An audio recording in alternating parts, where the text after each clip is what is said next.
ఎల్ఎల్హెచ్ fertility centre పేరుతో దందాలు చేసిన లక్ష్మిపై 4 కేసులు నమోదయ్యాయి.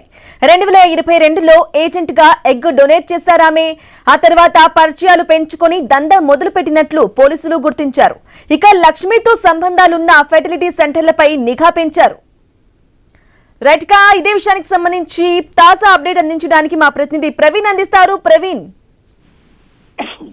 బ్రాహ్మణి అయితే మొత్తం టోటల్గా కూడా ఏదైతే సికింద్రాబాద్ ఫర్టిలిటీ సెంటర్ కేసు నమోదైన తర్వాత దానికి అనుగుణంగానే ఈ యొక్క మేడ్చల్ జిల్లాలో మొత్తం టోటల్గా కూడా అక్రమ సరోగసి కేసును అయితే పోలీసులు ఛేదించారని తెలుస్తుంది.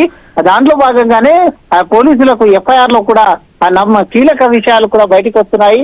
అదే ఈ కేసుని సుమోటోగా తీసుకున్నటువంటి ఏదైతే పేట్ బషీర్బాద్ పోలీసులు ఉన్నారో మొత్తం టోటల్గా 4 కేసులు నమోదు చేశారు. మొత్తం టోటల్ చూసుకుంటే ఆ బిఎన్ఎస్ సెక్షన్ 318/4 అయితే అదేవిధంగా 61/2 యాక్ట్ కింద మొత్తం తొలగా 2 కేసులు, ఏఆర్టీ కింద 2 కేసులు, మొత్తం 4 కేసులు ఈమె పైన నమోదు చేయడం జరిగింది. అదేవిధంగా సోదాల సమయంలో సరోగటి మదర్స్ తో పాటు వివిధ ఫెర్టిలిటీ సెంటర్స్ డాక్యుమెంట్స్ కూడా ఈ యొక్క ఎఫ్ఐఆర్ లో దొరికినట్టుగా కూడా ఎఫ్ఐఆర్ లో నమోదు చేశారు. అదేవిధంగా చూసుకుంటే ఏజెంట్ల ద్వారా మొత్తం తొలగా కూడా ఈ యొక్క సెంటర్ లో 2022లో ఈమె ఎగ్ డొనేట్ చేసినట్టుగా తెలుస్తుంది. ఒక ఫర్టిలిటీ సెంటర్ లో ఈమె ఎగ్ డొనేట్ చేసిన తర్వాత ఆ ఫర్టిలిటీ సెంటర్ లో జరిగేటటువంటి దందాను మొత్తం టోటల్ గా ఈమె గుర్తించడం జరిగింది.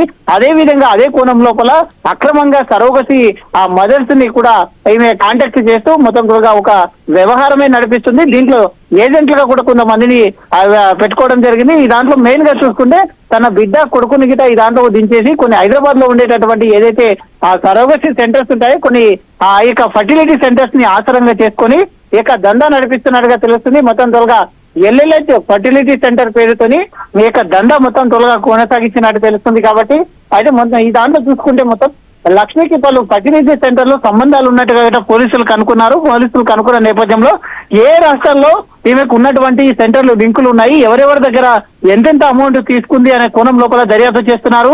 ఈమె దగ్గర ఒక కీలకమైన డైరీ కూడా పోలీసులు స్వాధీనం చేసుకున్నారు. అందులో సరోగసి మదర్స్ లిస్ట్ మొత్తం ఉన్నట్టుగా పోలీసులు చెప్తున్నారు.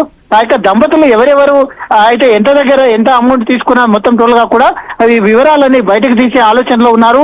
అయితే సరోగసి ద్వారా అయితే ప్రెగ్నెంట్ అయిన మహిళలు కొంతమంది 2 సార్లు 3 సార్లు ఉన్న నేపథ్యంలో ఈ కేసును ఇంకా పురోగతి సాధిస్తుందని పోలీసులు భావిస్తున్నారు. Right Praveen, thank you for the updates.